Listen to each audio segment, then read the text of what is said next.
বিজেপিত পদত্যাগৰ জোৱাৰ প্ৰাক্তন জিলা সভাপতি ডক্টৰ ভৱেন মোহনৰ দলত্যাগ ভৱেন মোহন শিৱসাগৰ জিলা বিজেপিৰ প্ৰাক্তন সভাপতি আছিল বৰ্তমানৰ নেতৃত্বৰ প্ৰতি অসন্তুষ্ট হৈ দলত্যাগ নেতাগৰাকীৰ জনতা পাৰ্টি অসমত চৰকাৰ অনাৰ বহুত আগৰে পৰা আমি যথেষ্ট নিষ্ঠা আৰু সততাৰে ভাৰতীয় জনতা পাৰ্টি কৰিছিলোঁ আৰু চৰকাৰ গঠন কৰাৰ ক্ষেত্ৰতো আমাৰ যথেষ্ট অৰিহণা আছে আৰু আজি মই হঠাতে এৰিছোঁ এইকাৰণে যে বিগত সময়ত দীৰ্ঘদিন ধৰি ৰাজনৈতিক প্ৰেক্ষাপটত থাকি বহু মানুহৰ আশা আকাংক্ষা আমি পূৰণ কৰিবৰ কাৰণে যত্ন কৰিছিলোঁ কিন্তু বহু সময়ত আমি এই আশা আকাংক্ষা পূৰ্ণ কৰিব পৰা নাই তদুপৰি বিভিন্ন সময়ত বিভিন্ন ধৰণে আমি মানুহৰ মাজত দায়বদ্ধ হৈ থাকোঁ গতিকে এই দায়বদ্ধতাৰ আওতাত আমি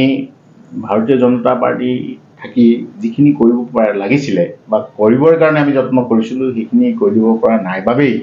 আজি মই ব্যক্তিগতভাৱে ভাৰতীয় জনতা পাৰ্টি প্ৰাথমিক সদস্য পদৰ পৰাও মই পদত্যাগ কৰিছোঁ দেখা গৈছিলে কেতিয়াবা মানে এনেকুৱা হয় দলীয় কিছুমান অনুশাসন থাকে যি অনুশাসনৰ গণ্ডিত আমি বহু কথাই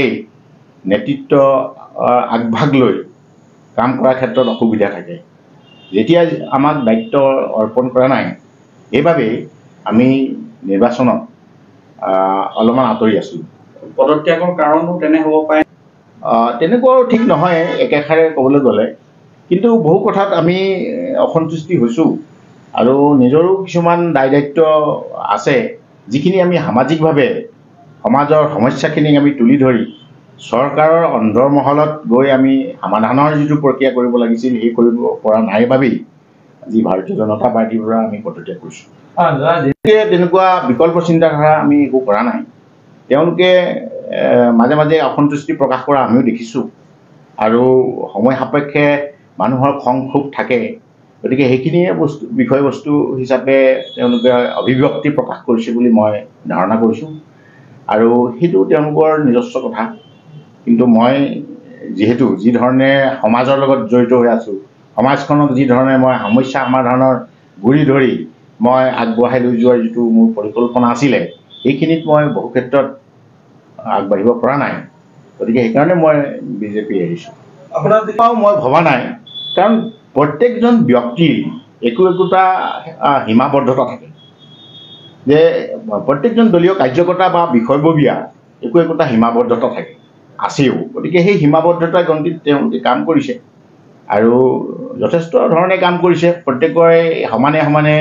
বা সমপৰ্যায়ৰ উৎসৰ্গিত মনোভাৱ সকলোৰে নাথাকে গতিকে সেইখিনি হয় মাজে মাজে তেওঁলোকে কোনো বিকল্প চিন্তাধাৰা কৰা নাই কাৰণ মই কিছুদিন চিন্তা চৰ্চা কৰিছোঁ আৰু সম্পূৰ্ণৰূপে মই ৰাজনৈতিক বাধকতাৰ পৰা মই মুক্ত হ'ব বিচাৰিছোঁ আৰু সেইটো মই এতিয়ালৈকে সিদ্ধান্ত লোৱা নাই কিন্তু সময়ৰ আহ্বান যদি মোক তেনেধৰণে লৈ যাব খোজে বা সমাজৰ যিখিনি স্থানীয় ব্যক্তি আছে তেখেতসকলৰ কিছু যদি দায়িত্ব আমাৰ মূৰৰ ওপৰত ন্যস্ত কৰে তেতিয়াহ'লে সময়ে যি ধৰণে নিব নিউজ টাক্সৰ ৰিপৰ্ট নিউজ 24 অসম।